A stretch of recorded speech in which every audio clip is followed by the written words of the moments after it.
Am I weird or is everyone else weird? And with that, let's continue with the daily Kaupenjoe over here, where I talk for 10 minutes without editing and end it after exactly 10 minutes. So, yeah, so am I weird? Okay, the hate comments are going to come in. Yes, you are weird. We are not weird, of course. Absolutely. You're going to get a pin of shame right here, regardless, though.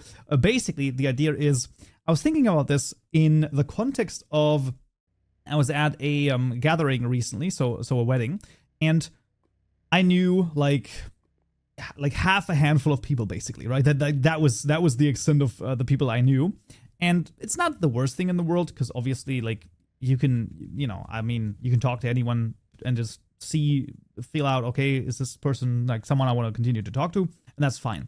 But then I also always think about the fact that it's like, am I the weird one, or is everyone else just weird, but they don't want to admit it? Or is this sort of like one of those things where I'm just okay with wearing my weirdness on my sleeves, and others are like, bro, why is this guy like so weird?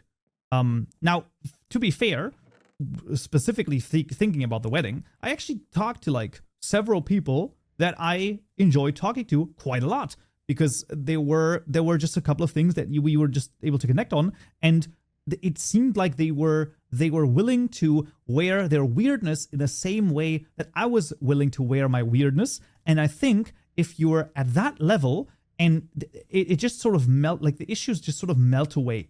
I love that. There's something about that that's quite beautiful. And I don't know if this is sort of just one of those things where society just tells you, you gotta conform a little bit more. And it might also be the case that the different brands of weirdness that people have, because let's be honest, every one of us is weird in one capacity or another. Like, there's one dimension in which you're super freaking weird, which isn't a bad thing, by the way. It's just, out of the norm, let's say. And maybe that is just so, like, opposite of my own set of weirdnesses that they just don't vibe. One thing I also sometimes think, which is very strange, we had a professor in university, and I don't know if this is actually true, because, okay, this is gonna be branching out, a little bit of a story time branching out. When I rewatch my own streams, let's say, I am actually entertained. I like that. I have no issues with it. I have no issues listening to my own voice. I've been doing that for like 15 years at this point. I know a lot of people, when they record something and they like hear it back, they are petrified. They cannot do it. They're like, oh, this is so awkward. I can't do it. I cannot listen to myself. I have no such issues. I can do it. I can rewatch streams of mine. I can rewatch videos of mine. I can even enjoy them. And there is like literally no issues. I don't know if there's a little bit of an detachment there, because I do think sometimes when I rewatch it, that's not me, which is also interesting. But the point of this is the following. We had a professor in university who, if I look at the way his expressions were and the way that he sort of presented himself, and yeah, basically his just gesticulations and all of that, it felt like it was a lot like I was presenting myself as well. However, when he did it, I felt it annoying. This was a very eye-opening experience, because usually when we find something annoying or offending in someone, there is often a part where this is a mirror reflecting to ourselves the things we find inadequate in ourselves. And so I was like, okay, let's be introspective over here. Am I actually acting similar to this person? Now, I think, yes, I am. If that is the case, then I would find myself, annoying. However, then looking at, let's say, for example, streams or videos of mine, I don't find myself annoying in those videos. And I hope that the detachment there is big enough so that if I were to find myself annoying in those videos, then I would hopefully like realize this myself. So there has to still be a little bit of a disconnect there. Maybe the person that was like that was annoying, right? The professor that was annoying, maybe there was something extra about them that also, I don't know, had a flair of just not being interesting or just being annoying. I don't know what it really is, but I just remember it, and it's so strange, because I really thought, I was like, man, he is like so close to the way that I sometimes express myself, and I don't know. But maybe also we don't necessarily need to appeal to ourselves at the same level we need to appeal to other people. So the idea is that, yes, if we go back to the last Count Daily app where we said about like self-love and, oh, well, you have to first love yourself before you can be loved by someone else. I don't mean that way, that you shouldn't be, what will you say, when you're like, oh, this is annoying, this is an annoying part of myself. If others don't necessarily point it out, maybe it's not actually that annoying to other people. And also, at the end of the day, best thing you can do, I just ask, right? I mean, that's one of the first lessons that we talked about, right? If in doubt, just ask. It's I did this once quite a while ago, actually. And it was, I sort of had a crisis of faith. I had a multiple of those before, just in general, sort of, just, I don't know, just like maybe too much introspection or not enough introspection, possibly. And that was probably one of the situations where it was too much. And I was asking my friends, I was like, is this like, I feel like I'm taking too much in sort of our friendships. Is this a thing?